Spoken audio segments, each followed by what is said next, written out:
Following the news of Kaytranada's Grammy win, Mick Jenkins released Designer Frames, which is produced by Kaytranada.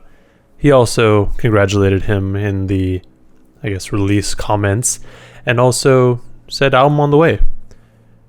But you know what time it is. We're going to go bar for bar and break down these lyrics. Before I get into the breakdown, in the link in the description below, I've got new merch.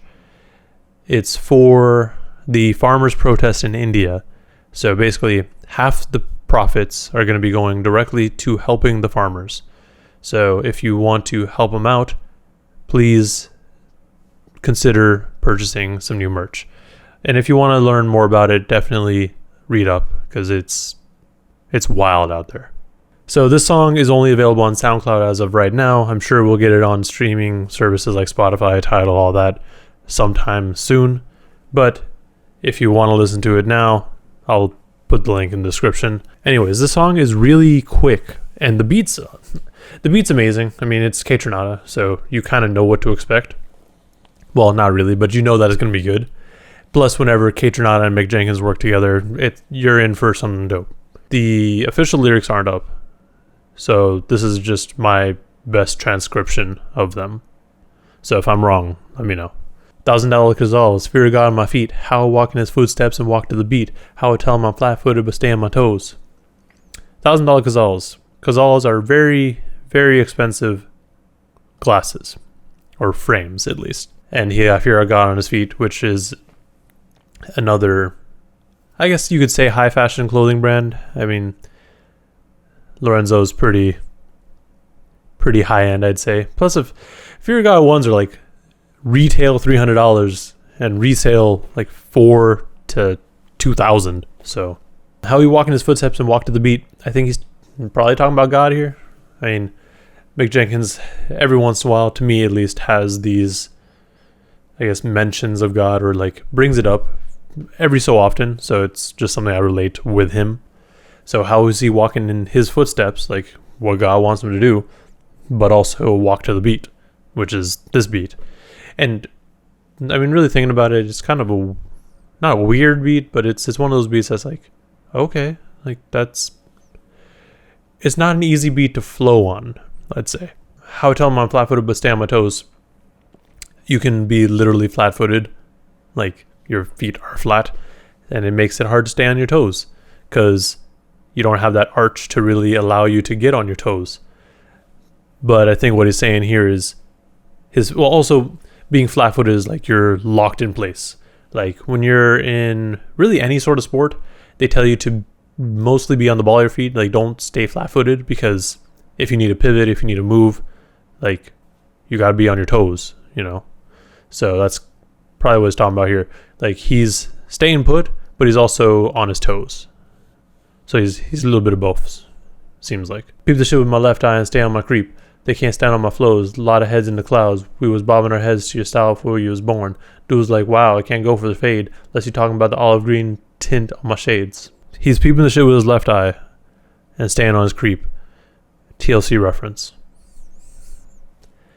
But also he's seeing what's happening through his left eye. Like he could be looking straight ahead, but he's also looking in his peripheral. Like just keeping an eye on things, staying on his creep. They can't stand on his flows. His floors or his flows. They can't stand on either. There's a lot of heads in the clouds. People thinking big, thinking just kind of out there, but also like not necessarily being in the present. Who's bobbing your head to our style before he was born? I think now that I think about it, I probably meant to say nodding, but nodding your head to the style, like, yo, that's what's up. And like the style that I guess they're nodding to, or saying that's dope to, is a style that has been around for a while.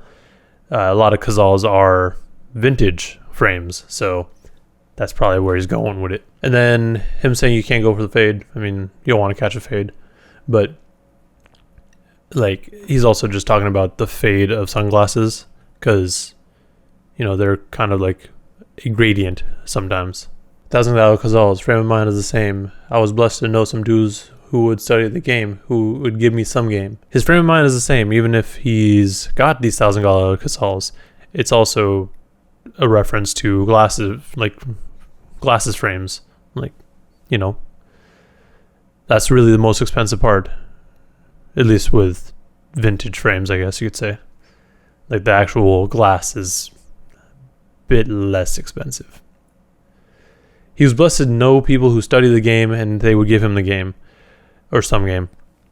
These people are either giving him game in terms of like advice it's advice in general, but advice in terms of the rap game or style. Maybe both. And they swear a dude changed because he's spending some change, but the closest to me know we ain't supposed to stay the same. I could give a fuck being frank. I'd be laughing like I'm off the Novocaine. Hold the weight of the team. I might have to do like a Kappa, grab a cane. All the pain we ascertained from chocolate rain and acid rain. So people around him, or the people that he was around that were giving him game, are starting to think that he's changed because he's spending some change. And I mean, that's a sentiment that a lot of people have when people that they were around start, getting some money. I think it's more of it's less that they've, like the people who have money have changed, and more that the people who were around them before are kind of jealous. At least that's usually how I interpret that sort of thing. But the closest to me know we ain't supposed to stay the same. Yeah, so people around him who are actually close to him know that, we ain't supposed to stay the same. We're supposed to keep changing, supposed to keep evolving. Like, if we stay the same, I mean, that's going to get boring, really. It's also just not necessarily the best thing, because sometimes if you stay the same with, like, negative stuff in your life, that's probably not the best for you. I could give a fuck being frank. I'd be laughing like I'm off the Novocaine. Novocaine is a song by Frank Ocean, which is why he's kind of laughing, but it's also a painkiller to keep it as general as possible. Having to do like a Kappa and grab a cane, that's just a Kappa thing, I guess. I don't know that life. My only experience with Kappas is from Rory from Joe Budden, the Joe Budden podcast. So I need the sunshine. I bought these glasses trying to rock them for the one time. The climate change in December, feeling like the summertime. The silence hangs in the air. The truth's underlined. He needs the sunshine, and he bought these glasses, and he's gonna only rock them for the one time. Because some people just buy accessories or pieces of clothing or whatever for one particular event, like just for the one time. So maybe that's why he bought these $1,000 Casals. Who knows? But I mean, they nice. I don't blame him for rocking them more often. The climate change in December feels like summertime. The climate literally is changing. If you don't believe that, I'm gonna find you and smack you upside the head. But also, I think he's talking about the climate of the rap game. Maybe things are changing for sure. And I don't know. I don't think that December in terms of rap is hot. It's usually when things really start slowing down in terms of music, but maybe things are happening behind the scenes that I'm not aware of.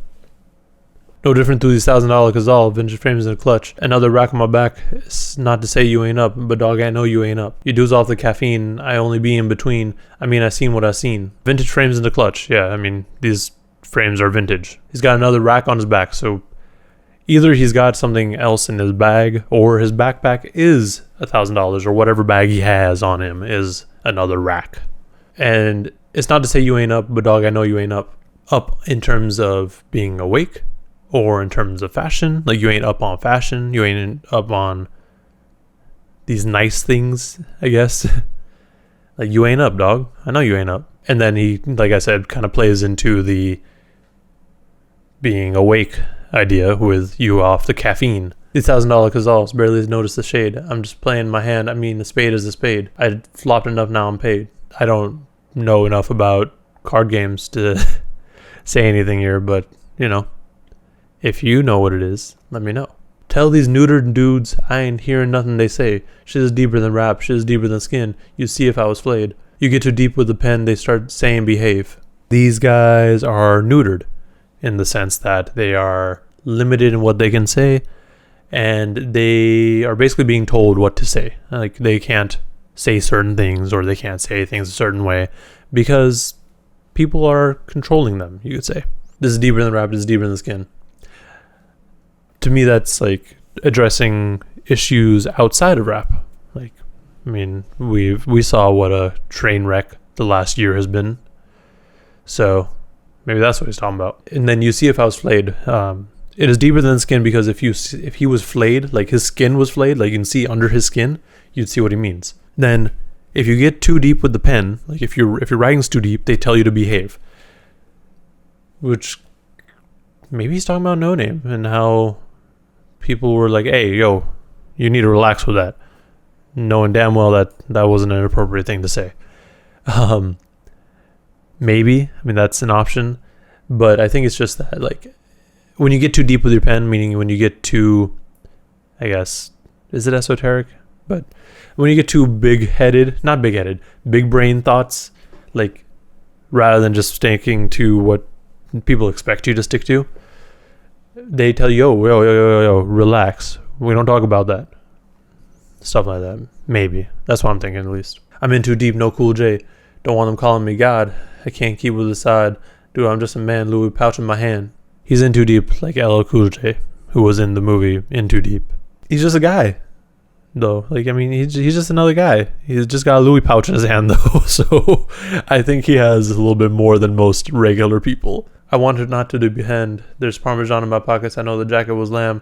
And I got to the top of Japan, harmonizing with wifey. That was always the plan. And I see it happening through $1,000 Cazals. He's got things now. Parmesan in his pockets. He got cheese in his pockets. He got money in his pockets. His jacket is made of lamb fur. Like, come on. Or wool. Like, come on now. He's at the top of Japan. And he's just harmonizing with wifey. Like, that was always part of the plan. You know. And he's seeing all of this happen through $1,000 Cazals. This then just kind of continues off. It finishes up the beat for a good, I think, 30 to 40 seconds. The song itself is only like 2 minutes. Like 2 minutes, 40 seconds. Yeah, 2 minutes, 40 seconds. So, you know, it's a real quick song for sure. I closed the wrong window. It's a real quick song, and it's enjoyable. I like Mick Jenkins, and I feel like I'd personally do him a disservice by not going back and listening to him as often as I probably should. But yeah, no, he's dope. And if we're getting another album from him soon, and if this is gonna be kind of a teaser for what's to come, I'm excited, because this was dope. It was a really fun song for sure. And it's weird because it's a song that you would think, at least based on the title, and like if you're just kind of listening to it in the background, you'd be like, oh, he's just talking about designer frames. Like, bruh, like, this ain't Mick Jenkins. He's changed. Like, nah. He's still witnessing the same things. He's still talking about the same things. He just got $1,000 Cazals on. Man. But Kaytranada killed this beat too. But to be fair, when doesn't he? Like, Kaytranada always does great on production. But let me know in the comments below what you thought of this track, if you've listened to it. If you haven't, check the link in the description. It is definitely worth a listen. Also, let me know if I've transcribed something wrong, because that's totally a possibility. I tried my best. It took me a while. But yeah, let me know if I missed anything or misinterpreted anything as well with the lyrics, as always. Also, like and subscribe if you want to see more breakdowns like this. Thank you for watching, and please stay safe out there.